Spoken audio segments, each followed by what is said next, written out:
بسم اللہ الرحمن الرحیم۔ آج عید کا دن ہے۔ الحمدللہ ہم سب نے روزے رکھے، اللہ کی اطاعت اور بندگی میں ایک مہینہ گزارا۔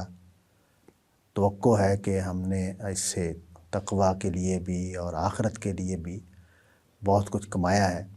اور اپنے آپ کو بہتر مسلمان بنانے کی کوشش کی ہے۔ اللہ کی بندگی اور تقویٰ کو اختیار کرنے کا جذبہ ہمارا اس میں طاقتور رہا۔ اس میں کوئی شبہ نہیں کہ اللہ تعالیٰ نے اور نبی صلی اللہ علیہ وسلم نے رمضان کے مہینے کے ساتھ ایک خوشی کے دن کو جوڑ دیا ہے اور ہم اس دن کو مناتے ہیں، ایک دوسرے سے ملتے ہیں، خوش ہوتے ہیں۔ لیکن اس میں اس بات کو پیش نظر رکھنا چاہیے کہ رمضان کی عبادت کا مہینہ تو مکمل ہوا ہے، لیکن ہماری بندگی کا سفر اور بندگی کا تعلق خدا کے ساتھ وہ ختم نہیں ہوا ہے۔ تو ایسا نہیں ہونا چاہیے کہ عید کا دن آئے، رمضان کا چاند مہینہ ختم ہو، عید کا چاند نظر آئے تو تقویٰ کی چادر بھی اتار کے پھینک دی جائے اور ہر طرح کی جو ناگوار ناپسندیدہ ایکٹیویٹیز ہیں ان کو اختیار کیا جائے۔ تو ہم عید کا دن منا رہے ہیں، منائیں گے، ایک دوسرے سے ملیں گے، کھانا بھی کھائیں گے، کوئی ہنسی کھیل کی بات بھی کریں گے، لیکن جو ہمارا خدا کے ساتھ تعلق ہے، بندگی کا تعلق ہے، اس کو کسی صورت میں بھی مجروح نہیں ہونا چاہیے۔ عید کا دن ایک بندہ مومن کو کیسے گزارنا چاہیے، اس کو بھی ہمیں سمجھ لینا چاہیے۔ اس کی وجہ یہ ہے کہ جیسے میں نے عرض کیا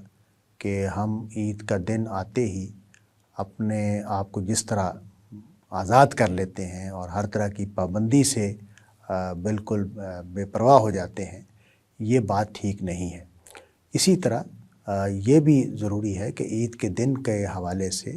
ہماری جو ایکٹیویٹیز ہیں وہ کیا ہونی چاہیے، ان کو بھی ایک بندہ مسلمان کو سوچنا چاہیے۔ مثال کے طور پر ہم نے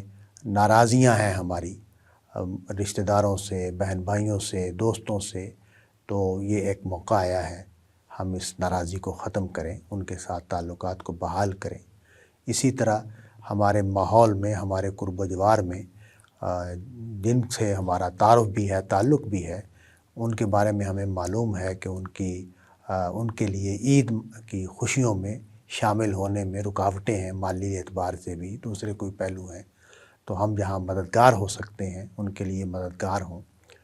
اسی طرح جو شکایتیں اور شکوے اور اس طرح کی چیزیں ہمارے دل میں ہیں اپنے بہن بھائیوں کے لیے، اپنے رشتہ داروں کے لیے، اپنے دوستوں کے لیے، ان سے بلند ہونے کا ایک موقع ہے کہ عید کا دن آیا ہے تو ہم ان چیزوں کو چھوڑ کر اپنے آپ کو ایک بہتر انسان کے طور پر لوگوں کے ساتھ متعلق ہوں، خوشگوار چہرے کے ساتھ، خوشگوار باتوں کے ساتھ، میل جول کو بڑھانے کے جذبے کے ساتھ، ایک دوسرے کو قریب کرنے کے جذبے کے ساتھ ہم ملیں۔ اسی طرح جو صدقہ فطر ہے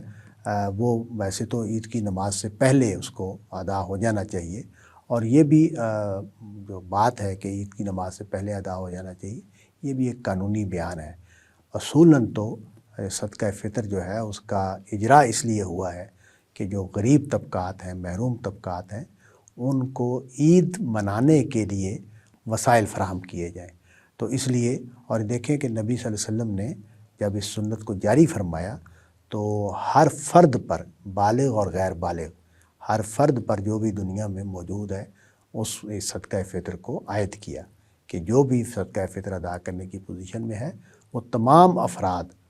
کا صدقہ فطر ادا کرے گا۔ تو اس کا یعنی ایک بڑی رقم جنریٹ کی گئی ہے تاکہ لوگوں کو، جو خاص طور پر محروم طبقات ہیں، ان کو اس سفر میں شامل کیا جائے، اس خوشی میں شامل کیا جائے ان کے لیے۔ اور اسی لیے میں اس بات کو بیان بھی کرتا رہتا ہوں اور اس کو پسند نہیں کرتا کہ یہ اداروں کو صدقہ فطر دیا جائے یا اس کو کسی اور مقصد کے لیے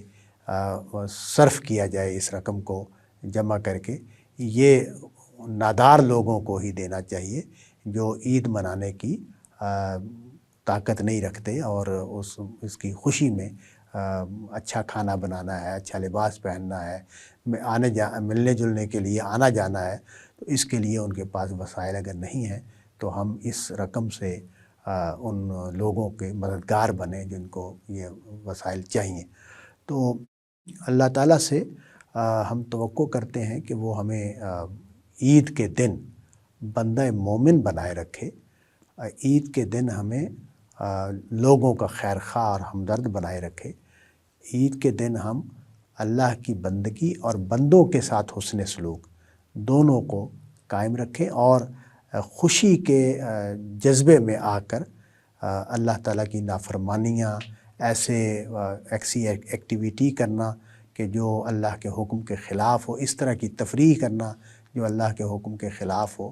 اس سے ہم اپنے آپ کو باز رکھیں۔ اور آخر میں میں اللہ تعالیٰ سے دعا کرتا ہوں کہ اللہ تعالیٰ ہمارے لیے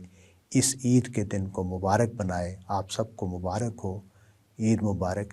اور اللہ تعالیٰ ہماری امت کے لیے بھی خیر و برکت، اور جو آفتیں اور مصیبتیں امت کے مختلف حصوں میں چل رہی ہیں ان سے بھی اللہ تعالیٰ ہمیں نجات عطا فرمائے۔ آخر دعوانا ان الحمد للہ رب العالمین۔